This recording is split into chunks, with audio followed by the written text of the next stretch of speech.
हमारे लिए आप देख रहे हैं मेरा चैनल। निज़ाम को इस वक्त बहुत बड़ा धचका लगा है क्योंकि खान के खिलाफ सरकारी गवाह बनने से साफ इनकार कर दिया गया है कि नहीं बनना सरकारी गवाह, जो आपने करना है कर ले।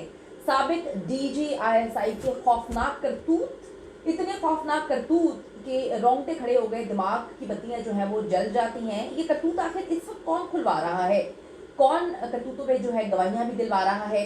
फैज हमीद लोगों को सख्त खाने में लाशों के साथ कैद करते थे, एक और नया कट्टा खुला है।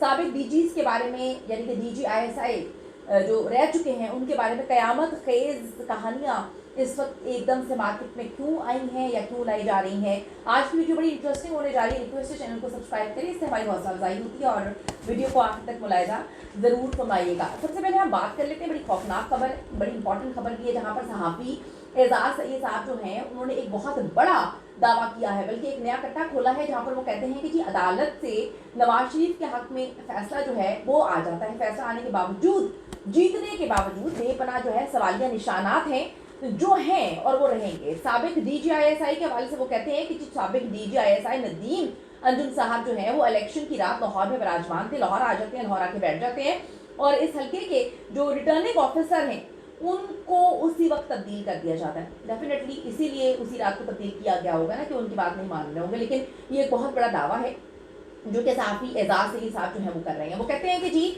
अब जो साबिक DGISI हैं नदीम अंजुम साहब लाहौर में आके बैठे हुए हैं, रिटर्निंग ऑफिसर जो है उसी रात को तब्दील कर देते हैं।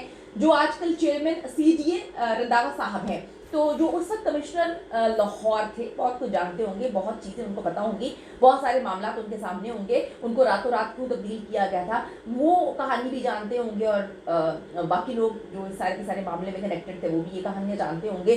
तो अब नवाज शरीफ और नदीम अंजुम के लिए ये खबरें कहाँ से आ रही हैं? क्या उनको उनकी लिमिटेशंस दिखाई जा रही हैं? क्या उनको उनकी लिमिट्स में रखने के लिए बताया जा रहा है कि भाई आप जो बड़े ख्वाब देख रहे हैं कि आपको ये लगा दिया जाए, वो लगा दिया जाए, और आप चाहते हैं कि आपके ये जो शहीदें हैं ये यहाँ वहाँ लग जाए, तो थोड़ा सा सब्र रखें, थोड़ा सा ठंड रखें। तो ये सारी कहानियाँ, ये सारे कट्टे जो हैं इस वक्त खुले हैं, और कट्टे भी खुलते हैं कि जी नदीम अंजुम के हवाले से अब 2 गवाहियाँ जो हैं सामने रख दी गई हैं।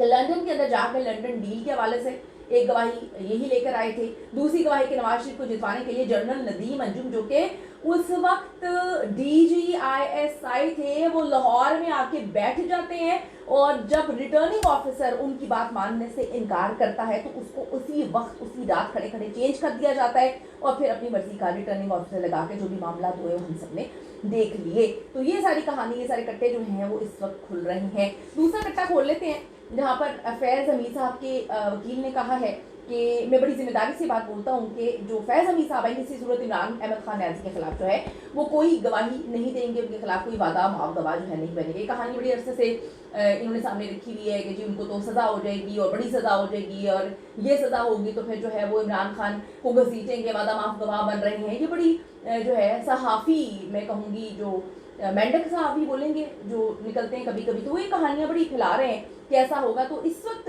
उनके वकील कहते हैं, ये मैं जिम्मेदारी से कह रहा हूँ कि फैज़ हमीद किसी सूरत जो है खान के खिलाफ वादा माफ गवाह नहीं बनेंगे। तो खैर आने वाला वक्त ही बताएगा कि कौन कहाँ पर क्या चीज़ें करता है। लेकिन कल रात को बड़ा जुल्म हुआ है, जो वहाँ पर लोग मौजूद थे उन्होंने बताया कि बड़ा ही जुल्म किया गया है इमरान खान की बहनों के साथ। जो बड़ा खौफनाक मनाजिर थे, सर्दी बहुत ज़्यादा थी रावलपिंडी इस्लामाबाद में। कल रात को वाटर कैनन्स का बड़ा ही जो है जालिमाना तौर पर इस्तेमाल किया गया। उसके बाद रात को इनको गिरफ्तार करके चक्री जंगल में जाके छोड़ आते हैं, तनहा और वीराने में जाकर वहाँ पे छोड़ आते हैं। नीमा खान और सोहेल खान इस वक्त, सोहेल खान आफरीदी इस वक्त इमरान अहमद खान न्याज़ी की ज़ुबान बोल रहे हैं, जबकि जो बाकी लोग हैं वो किसी और की ज़ुबान बोल रहे हैं पार्टी के अंदर, और मामले को और सारे जितना भी अंदर के मामला था उनको खटाई में भी डाल रहे हैं और ख़राब करने की कोशिश भी कर रहे हैं। इस वक्त जो हम बात कर लेते हैं एक बड़ी अहम तरीन खबर के हवाले से, जहाँ पर खबर निकल के आई है कि फैज़ हमीद लोगों को सदखाने में लाशों के साथ कैद करते थे।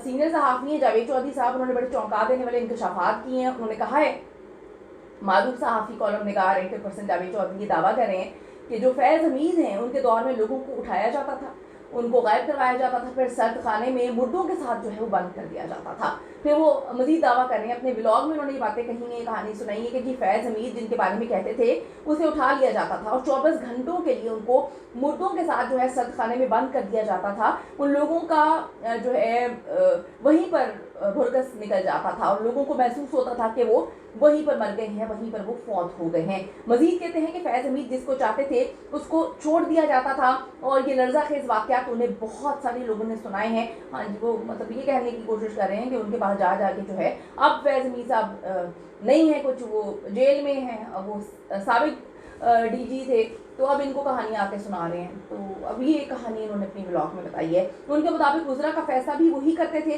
कि किस वज़ीर ने किस वजारत में रहना है और कौन उनको पसंद है उसको अच्छी वजारत मिलेगी, जो उनको नहीं पसंद होगा उसको कोई वजारत नहीं मिलेगी। और दावा करते हैं कि किस वज़ीर को फारिग करना था वो खुद डिसाइड करते थे। कोई वज़ीर बात करता था तो उसे कहते थे कि आप इस मामले से दूर रहें, क्योंकि उनको बुरा लगता था कि कोई और मेरे होते हुए मामला तय करने की कोशिश करे। वो कैसे कर रहा है, ये दावे किए हैं सीनियर सहाफ़ी जी, मारूफ सहाफ़ी हैं, एंकर पर्सन जावेद चौधरी साहब। उन्होंने तो बहुत बड़े बड़े दावे कर दिए हैं। इस हवाले से आपकी क्या ओपिनियन है, अपनी कीमती राय ज़रूर दीजिएगा। आपकी राय बड़ी इंपॉर्टेंट है। आप क्या सोचते हैं सारे के सारे मामले पर। सी यू द नेक्स्ट वीडियो।